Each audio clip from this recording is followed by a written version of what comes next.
Thank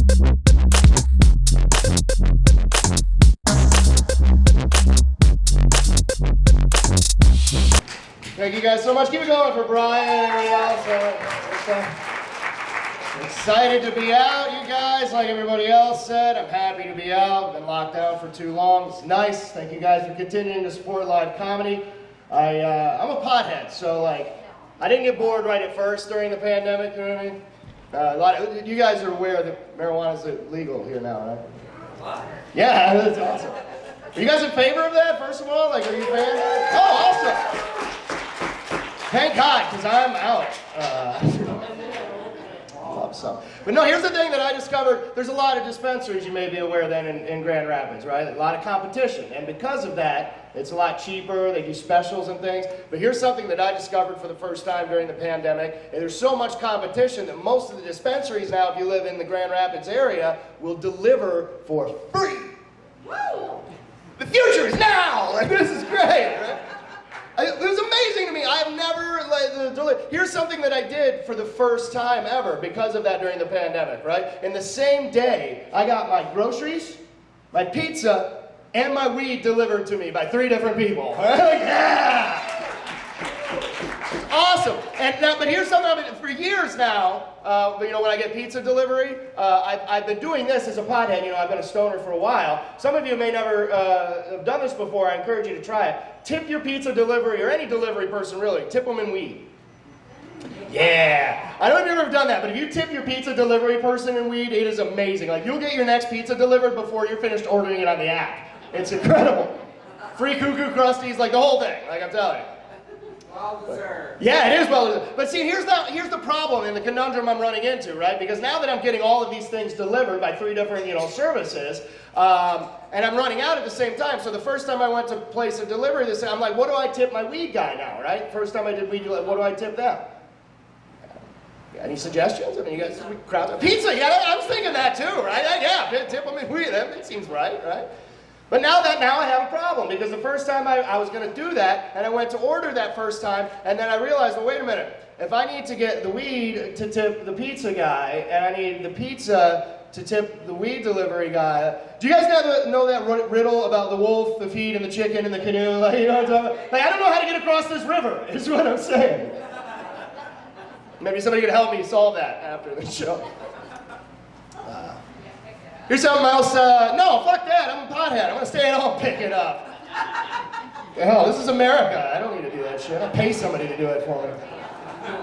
I'm making zeros of dollars for this show. I'm doing all right. Here's something else I realized you got to do, right? I've been doing comedy for about 8 years, so I was kind of behind the curve on this. I'm 43, maybe that's as good a reason as any, right? But I realized during the pandemic that as a comic, it is my responsibility to also host a podcast. Yeah, it's like some of you know that, right? Yeah, exactly. So I decided if I'm going to do something, I should at least do something I'm passionate about. So as a 43-year-old stoner, I decided I'd get together with my stoner friends, and we would get high and discuss fairy tales. So we should have a new episode. This is real. I actually finally did it. So in the next few weeks, look for it. It's called Blunts Upon a Time. Blunts. Forget it. We don't need you. We've got several dozen other people that are committed to listen. I did this as well. I'm 43. Like I said, I'm also single. I've never been married. No kids, none of that. So I went ahead and tried online dating during the pandemic. Anybody else here ever try online dating? Oh, what? You lying sons of bitches.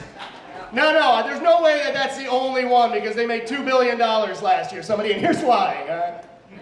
It's okay, though. I get it. You're hesitant. I was hesitant, too. I just tried it for the first time, right, this summer. Actually, last summer, I should say. But I get it now. I understand why so many, you hear the success stories. I didn't really buy into it at first, but as soon as I got on there, I did Match.com. And as soon as I got on there, I realized right away that, yeah, I bet you a lot of people do meet, who they're met with. It's the technology, folks, right? It's 2021. If you've never gone on Match.com, I encourage you to do it. Even if you're in a relationship in here, create a joint account and go on there. It's fine, right? Just checking, not to do anything weird, just to see what they have. It's amazing, right? Because I was on there an hour. I built my profile, put some, photos on there and some clever little sayings and whatnot. And I was astonished. Those of you that are old enough like me to remember in the 90s on that word processing Microsoft program, you remember that real helpful little Clippy assistant dude? Right? Yeah, he was awesome. He was amazing. But if you don't know, you could just be staring at a blank sheet of paper, type one letter, and out on this little paperclip bicycle would be Clippy, be like, hey there, John.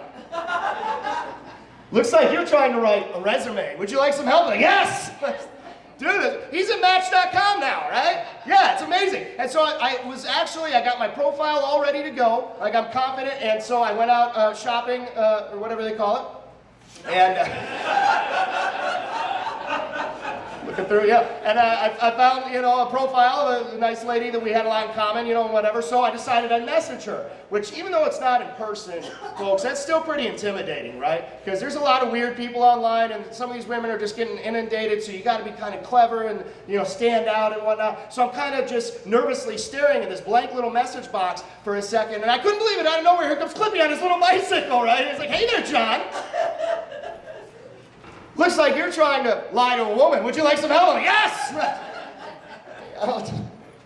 And I don't mean lying in a nefarious way like ladies, right? The fact is I would never lie to a woman to take advantage of her. Never do that. And I'm actually a nice guy. So I have the opposite problem. Not only can I not lie to women, but when I meet a woman on a first encounter, I end up telling her things she has no business knowing right away, right? Not even white lies. And so I'd love to have Clippy along with a wingman, right? Especially before the pandemic, when we were still going out like this. I was down in Nashville, Tennessee, had a great show. It was packed like this. Everybody was having a good time. And sure enough, this real nice looking young lady kind of, after the show, approaches me at the bar, just kind of wobbles on over. It's like, I just wanted to come over and tell you. And I'm a little drunk, so I probably shouldn't be saying this. Shut up, I'm listening. I just wanted you to know that I think you're very funny, and I think funny men are very sexy. Thank you, Brittany, I appreciate that. And then she got really bold, because I grew this hair out during the pandemic too, right? I had short hair, so I wasn't wearing a hat, and she could actually see this little leftover scar from an injury I sustained a few weeks earlier, got some stitches, right? And so she kind of leaned in, she's like, oh, see, I see your forehead there. Was that from a bar fight? Did you get in a bar fight after a comedy show? You're a dangerous, funny, sexy comedy. I go, no, I didn't get in a bar fight. I got up off the toilet way too quickly the other day. Yeah, just stood up real fast, got a little lightheaded, blacked out, hit my head on the sink on the way down, just bleeding all over the linoleum. I tell you what, if my mom hadn't come downstairs to do some laundry, I might have died. All right, that's good enough. You folks have a great night. I'm John Hauser. Thank you.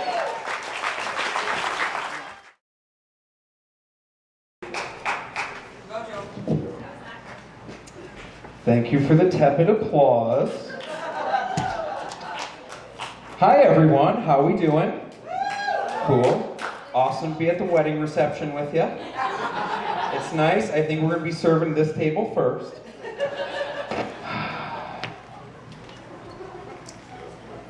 Okay. I think porn's making us soft. Yeah, said it how I meant it.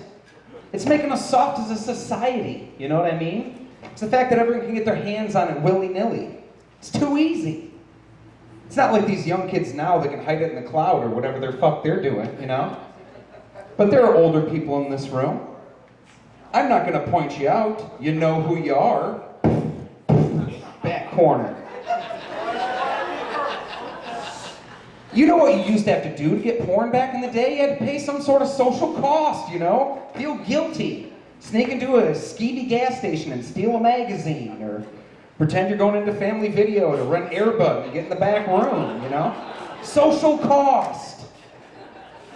It's porn privilege is what it is. Everybody's got porn privilege. It's too easy to get it. I've got it, you've got it, we all have it.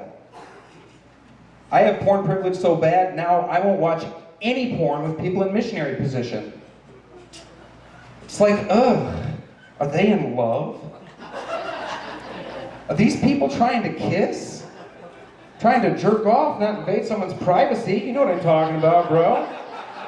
You've been there, you know how it is. Eye contact is weird. Probably making too much eye contact right now. It's crazy out here, guys. Spent a lot of time during COVID watching shitty TV shows. Anybody else? Oh yeah. Yeah, you're watching a free comedy show. You watch shitty TV. I know you people. You liars. My favorite shitty TV show is Naked and Afraid. Oh, I love Naked and Afraid. It's a great show. Puts two people that have no earthly business being together, pairs them right up, throws them out in the jungle and is like, survive, butt-ass naked. See how you do. And I sit in an air-conditioned room on a lazy boy chair, eating Cool Ranch Doritos, judging the shit out of these people. Just like, Steve can't start a fire. Rub the sticks harder, bitch. Be a man, Steve. It's just, I don't know. I know also that if I were in the show, I'd be terrible. Like, I know myself, I would actually be awful at Naked and Afraid. And I feel really bad for the woman who'd be paired against me. She'd have to be the opposite, so she'd be some beautiful CrossFit chick with a will to live. And she'd go over the river and through the woods, come to camp and just find my ass there like, hey, 21 days, are you ready for this? I don't know what she'd be more disappointed in. The fat, pasty white body that's supposed to protect her? Or the fact that I bring weed as my survival item?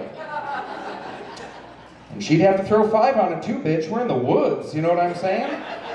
I don't know how much I could smuggle into Belize. I just guessed a quarter in a barter situation.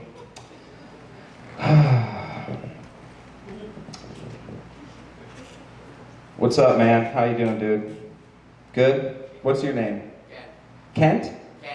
Ken. Cool. Cool name, bro. You from Grand Rapids? Awesome. Do you have sex outside your race? He said not yet. Here's to trying, Ken, you know what I'm saying? Woo, let's go. Wow. Yes, everyone should have sex outside their race at least once, okay? We should all have sex outside our race, at least one time, you know? Because I believe America's a melting pot. And I think we should all fuck until we look the same. And I'm doing my part as an American. Ken's waiting for his opportunity. Who else tonight is willing to go out to Grand Rapids and have sex outside their race for America? Anybody? That's what I'm expecting from a Polish hall. My job's just to convert one of you. Come to the good side. I got cookies. Who's been to North Korea? Yeah. It's kind of a one-way place to go, you know. North Korea has come out during COVID, said that they have a pill that cures AIDS, Ebola, cancer, and COVID all at once. Yeah. Little do they know, we've had that cure here in Michigan since 1866. Werner soda, baby. Barrel-aged, bold fucking taste, am I right, Michigan? Got a little bit of that AIDS washing away with some Werners. That's how Magic did it.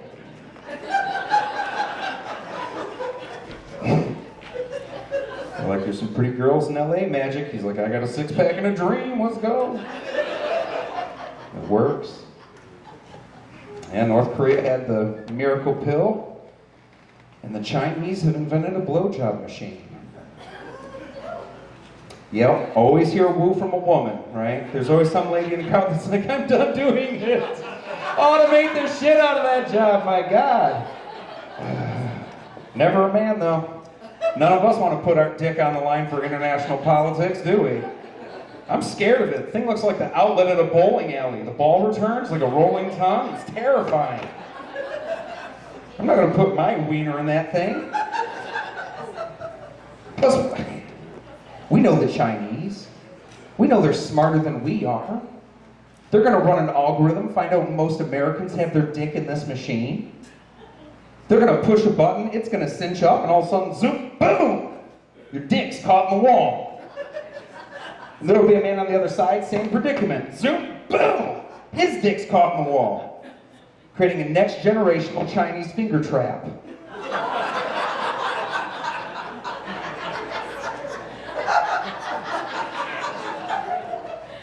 How do you get out of a Chinese finger trap, everybody? You gotta touch tips, baby. It's the only way to relieve the pressure. Are any of you fucking listening to me right now? The Chinese have a machine that will trap American penises 1 inch from each other. The only way out to get over your own homophobia. They're playing a psychological game with us. Gonna get us, man. Be worried about China. I'm a poor person. Yeah, surprise, right? I'm a poor. I need to make more money, so I'm gonna start an OnlyFans account. Yeah.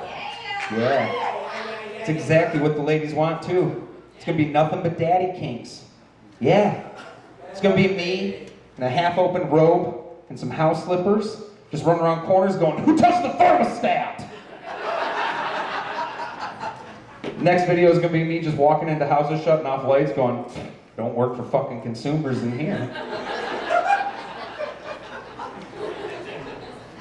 Why are there pumps in the sink? No. And you guys can pay a moderate price of $20 a month to watch all of this stuff. And if you don't pay, I won't be mad at you, but I will be disappointed. That's a dumb fucking joke, but I'm high and I like those jokes.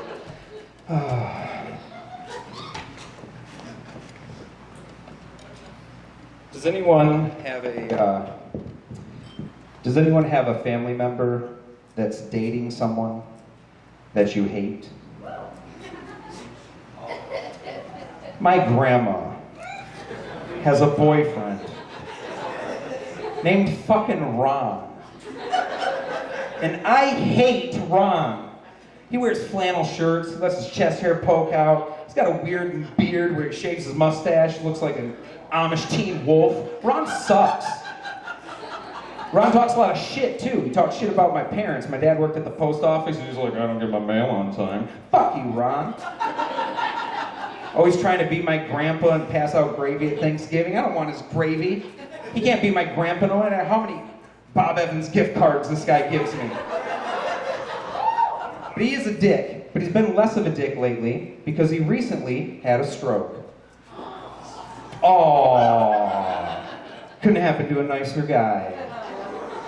I think it's time for Grandma to leave him though. He can't walk right now.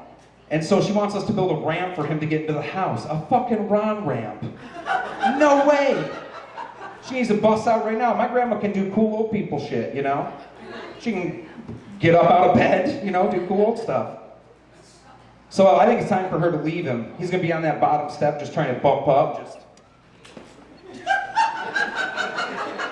and she can come up and say, "Ron, we need to see other people. We're just on 2 different levels." It's a long way to go for a pun. The meaning of the joke is fuck Ron.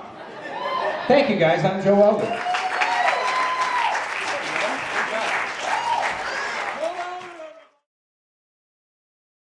Yes, keep clapping until I get to the microphone. Holy shit.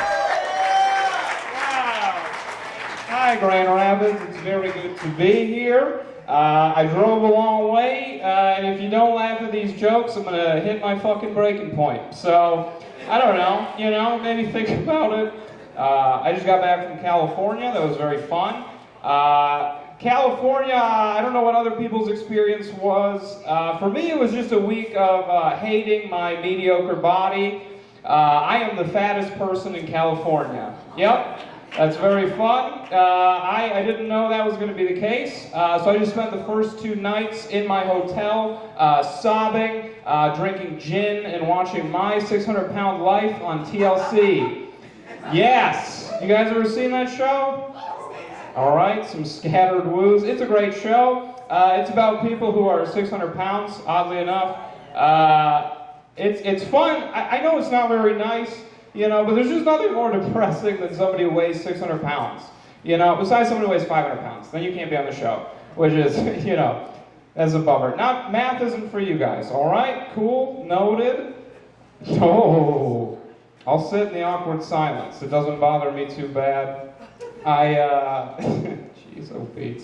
I have, oh, that's what broke you, eh? All right. I'll tell you the stuff that's going wrong for me. Maybe you'll laugh at that. Someone says, yeah. I've been single for 48 hours. That's pretty cool. Just got out of a relationship. People always want to know who broke up with who. I'll tell you this. I broke up with her. You can pretend to cheer if you want. I'll manufacture applause breaks. The reason that I did that, she had just gotten done breaking up with me, and I figured...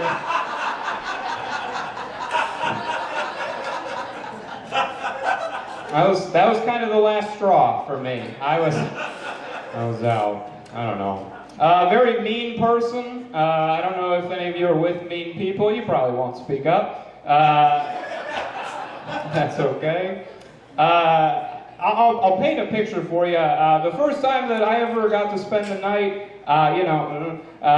30 seconds after we were all done, she lit up a cigarette and then she called me an Uber, which is, that's pretty emasculating, Yeah, go ahead, clap. Yes, at my expense. We were at my place, so I thought that was kind of...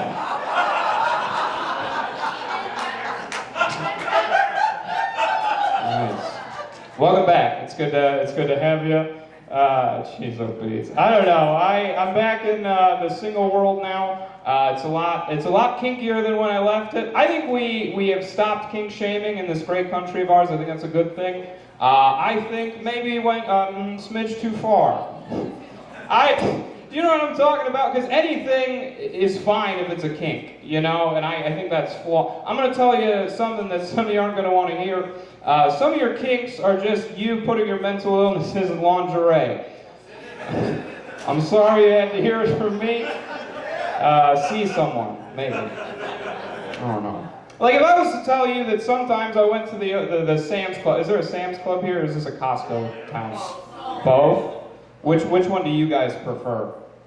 Costco. I'm going Costco so you'll like me. If I was to go to the local Costco and tell you that sometimes I just lather myself up with their turkey gravy, and then I'll just slip and slide down the frozen food aisle. You would call animal control or something. You wouldn't let that slide, But I was like, no. I do it to come. All of a sudden, that's fine. I don't think so. Kinky people. I don't know. There's one kink that didn't make it to the revolution. That's the foot fetish. Does anybody in here have a foot fetish? Woo! All right. Thanks, Mike. Just Mike. That's not true. Statistically, that's bullshit. There's a lot of people in here. I'll tell you why they're being quiet. It's because you're not very nice to them. You guys are not very nice to the feet people. I don't think it's that weird. By the way, disclaimer: I don't have a foot fetish. That's gonna be a tough sell. Doing this joke, I'm aware of that. I'm just an ally, if that makes sense. I don't think it's that weird. You ask people, well, what's your problem with feet? They go, ugh. Feet are gross, bro. Feet are gross. You know what else is gross? The rest of the human body. We're a nasty species. If you will put the sweaty, private parts of a stranger into your mouth and you draw the line at the toes of the person you love, you're a bad person. Do I gotta sell you on this more? Is that... All right, that's the back of the room is like, we're on board. The front, you're like, more tags, please. Your feet are not that gross. You could kick your feet up on a coffee table. That's fine. You know, no one's gonna say anything. You can't do the opposite of that. You know, just like that's not. Someone will say something to you at that Christmas party. You know, that's. God damn it, Jenny, grab a coaster or something like that. You're gonna leave a ring. You know, that's okay. Really? That's where you draw the line? You're gonna leave a ring. You pieces of shit. You're weirdly fun, and I appreciate that. I've been watching a lot of stand-up recently. A lot of it is guys in their 40s yelling about stuff, which I like. You know, stuff like, is cancel culture turning my wife into a bitch? You know? And it's like, I think you're doing that, but that's okay. A lot of jokes. Pretty much any joke about sex is at the male's expense. I get that. You know, not a lot of pushback. You know, maybe them. It's important to me that you know that I'm nailing it. I fuck like my self-validation depends on it, because it does. It's very 11 minutes of missionary and then right to bed. I don't know. I lost my train of thought. That's okay. I got about a minute. I forgot all the jokes that I was going to do, so I'll get out of here on this. We make fun of guys for being bad at sex, and I get that. But it's hard to learn, you know. As a guy in your early 20s, the only way it's just kind of trial and error. You know, that's the only way. You know, because what am I going to do? You know, talk to my girlfriend, have a candid conversation, ask her what she likes? Ugh, you know. What am I, gay? So, if you laughed at that last part, that's my litmus test of if you got me at all, which is 3 of you. I don't know. It's just trial. It's just a shitty game of Battleship. That's what it is. Just night after night of like fucking A4. She's like, not even close. Sometimes you shoot for 45 minutes just to find out she even put the boats on the board that night. Just a stressful day at work. All right, thanks. I'm Johnny Mockney. Bye.